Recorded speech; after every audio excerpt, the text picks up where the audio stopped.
So in this video I will give you all the information you could possibly want on the Necrochasm. I got it yesterday, obviously the second week of Crota's End hard mode, and obviously I was really happy to get it, even if it's just for the collection's sake. As you can see, it is a high rate of fire, not super stable assault rifle, hence the firing in the air. But the looks are very cool if you're into the whole hive design. Obviously upgrading from Eidolon Alley to the Necrochasm, it goes to 339 attack, and you get a really nice green glow from it as well. Nothing much really changes. You're stuck at a 42 size magazine, which is basically the biggest problem with the Necrochasm if you get into how well it performs. But you know, we'll get to that later on. Now, obviously, if you are a fan of the high rate of fire assault rifles, auto rifles, such as the Dr. Nope and Atheon's Epilogue even, you will obviously love the Necrochasm.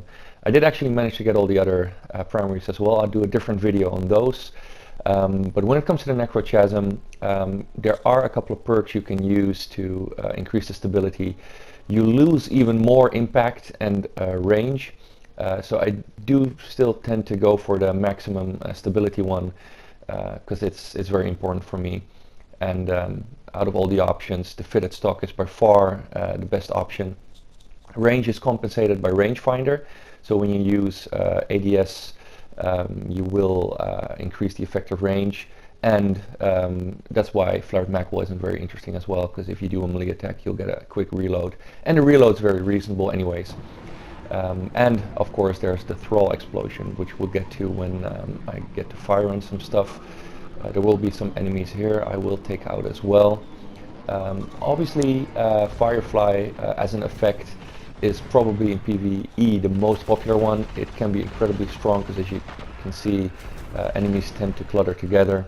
And the Thrall explosions, it's really strong, but the main drawback obviously being you don't get a guaranteed explosion every kill or precision kill, so that in my opinion makes it less valuable than a Firefly.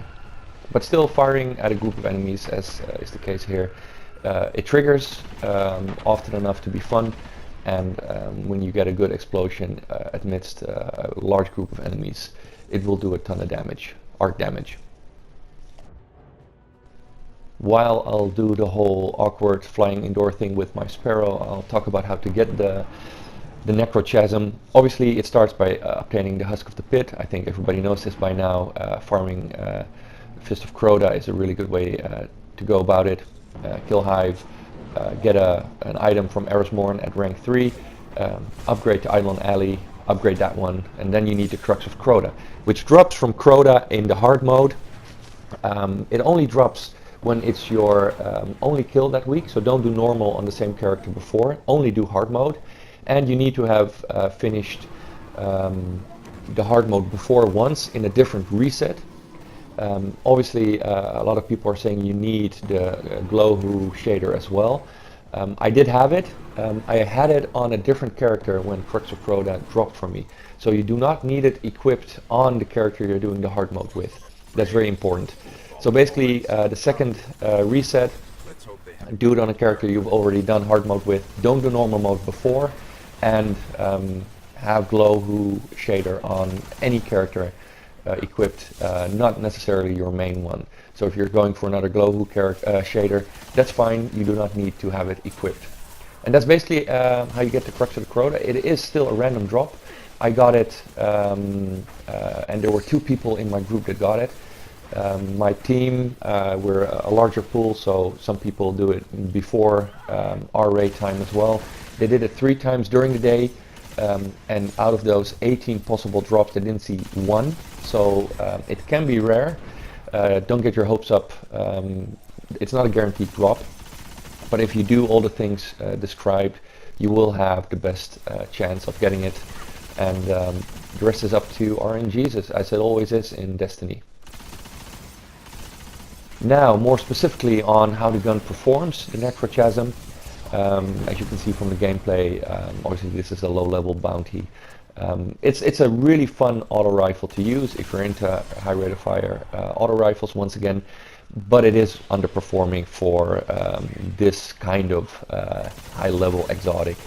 Mainly, it needs a bit more impact. Now, Bungie has been hesitant to give impact to auto rifles. It's their hidden nerf. Basically, all new auto rifles have low impact, and the magazine is way too small. You just clear it out so quickly.